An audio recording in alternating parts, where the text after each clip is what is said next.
Assalamualaikum warahmatullahi wabarakatuh dan selamat pagi.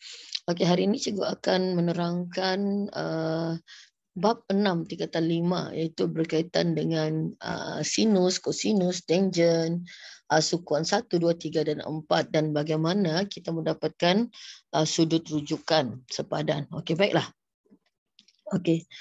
Kalau kita tengok di sini, kita ada sukuan 1, 2, 3 dan 4. Secara basicnya, ini adalah untuk sin, sini adalah tan, dan di sini adalah untuk cos. Maksudnya di sini adalah untuk semualah, all.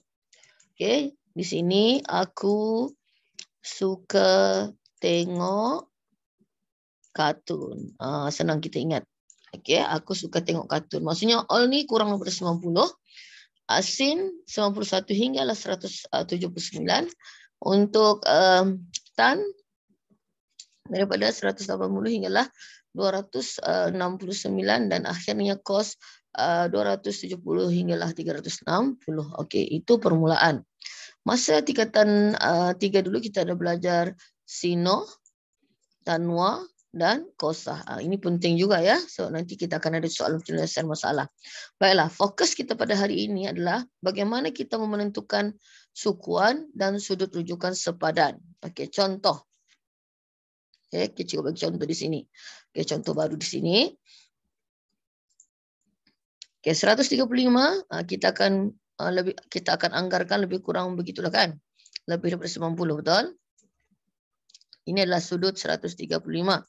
Ini sukuan 1 tadi kurang 90, ini sukuan 2 tadi rumah siapa? Rumah sin. Aku suka tengok kartun. Jadi maksudnya tadi dia tanya tentukan sukuan.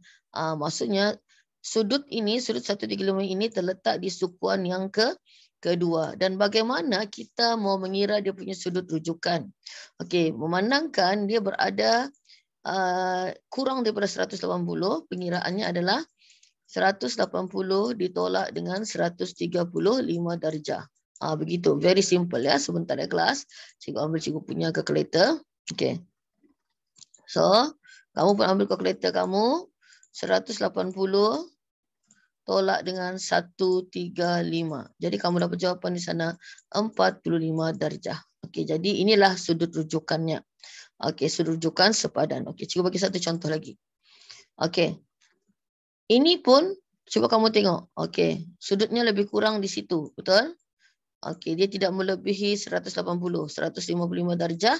Jadi dia masih jatuh di sukuan yang keberapa? Sukuan yang kedua. Ini kan sukuan 1, ini sukuan 3 dan ini sukuan 4. Jadi sukuannya jatuh di sukuan yang kedua dan pengiraannya adalah 180 tolak 155. Okey, 180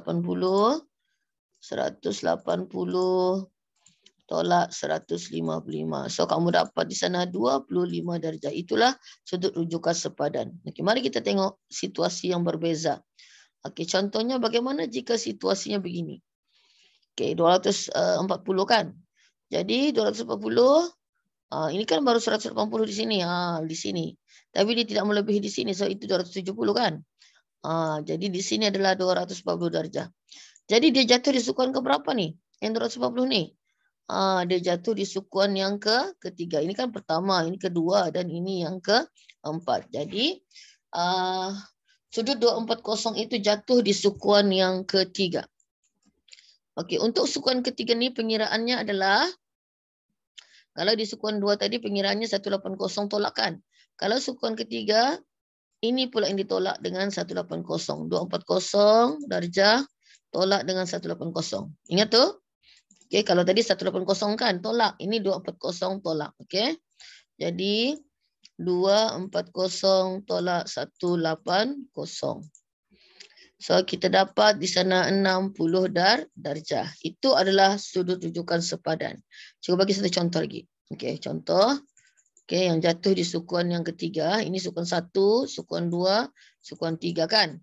Okey, bila kita buat di sini, ini 180 di sini, tapi dia tidak lebih daripada garisan ini. So ini 270, sedangkan ini 220. Jadi clear di sana dia jatuh di sukuan yang ketiga, dia jatuh sukuan ketiga. Macam mana pengiraan tadi?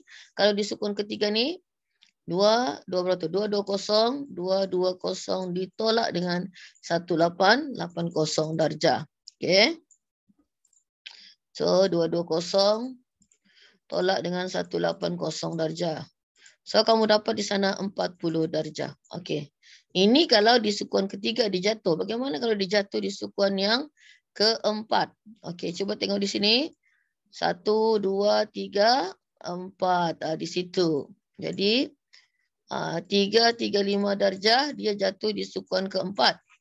Okey, jadi jika dia jatuh di sukuan keempat, bagaimana kita mengira sudut rujukannya?